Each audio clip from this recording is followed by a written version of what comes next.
কতক্ষণ আর অপেক্ষা করবো? মেয়েকে ডাকুন। কখন থেকে অপেক্ষা করছি বলুন তো? হ্যাঁ, ছেলের বাবাটা নিয়ে কি বলবো, কত 2 বছর হলো মারা গেছে। আমি এখন ঘরের গৃহিণী। বলছি আপনার কয় ছেলে মেয়ে? আমার একমাত্র ছেলে। হ্যাঁ, মেয়ে আছে, মেয়ে 3টে আছে। ওরা সব বিদেশে থাকে। হ্যাঁ, ওরা এখন আসবে না। আমি আগে দেখি, মেয়ে দেখবো, তারপর ভালো করে দেখে তারপর মেয়ে জামাইকে বলবো, তারপরে ওরা এসে দেখে যাবে।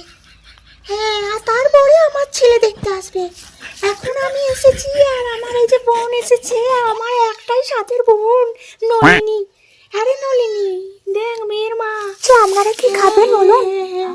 মেয়েকে ডাকুন, অনেকক্ষণ বসে আছি। আর আমি কিন্তু চা, শরবত, জল এইসব কিছু খাই না বাইরে। যদি একটু মতন যদি দিতে পারেন আমাকে একটু কোকো কলা, তবে আমি খাবো আর কি। আচ্ছা, মেয়েকে ডাকুন ডাকুন। বলছি আপনার হাতে ব্যথা করবে, ব্যাগটা একটু নামান। না না, এই ব্যাগটা আমি নামাবো না। এই তুই চুপ কর তো, বেশি নলিনী কথা বলিস। ব্যাগটা নামিয়ে আবার এক্ষুনি ছেলে পেলে আছে দেখছিস না চারি বাইরে, এক্ষুনি যদি নিয়ে চলে যায়। এটা আমার বিদেশ থেকে নিয়ে এসেছে আমার মেয়ে জামাই। ব্যাগটা তখন আর এখানে ধরা আছে, অনেক টাকা পয়সা। কত দূর থেকে এলাম, মেয়ে দেখতে বলার নেই। না না, কিছু কথা বলিনি সেরকম।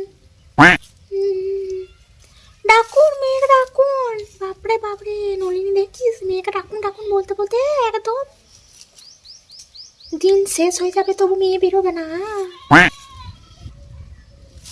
হয়তো মেয়ে এসছে, দেখ নলিনী। বা, বসো বসো মা, বসো। হ্যাঁ, বলছি রান্না বান্না পারো তো? এটাই সবাই জিজ্ঞাসা করে প্রথমে। তুমি ভেবে নেবে কিন্তু এরকম ভেবো না। আমাদের ঘরে কিন্তু তোমাকে রান্না বান্না করে আমাকে আমার বাবুকে খাওয়াতে হবে। আর বাবু তো বাবা নেই, মানে দেখতেই পাচ্ছ।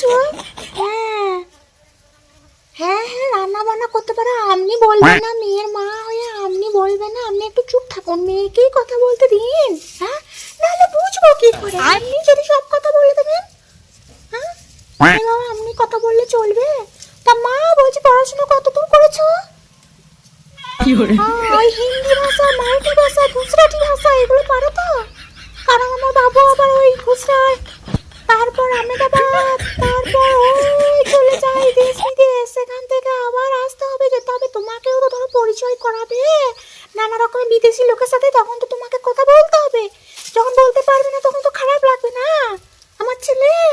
ওটা একটু নামিয়ে রাখো। না না, নামানো যাবে না গো, আপনারা একটু কথা বলবেন না। ঠিক আছে, আমি এবার আসছি। ঠিক আছে, আমি এবার বাড়িতে গিয়ে দেখি ভেবে চিনতে, তারপর আমাকে ফোনে জানিয়ে দেবো। হ্যাঁ, আসছি।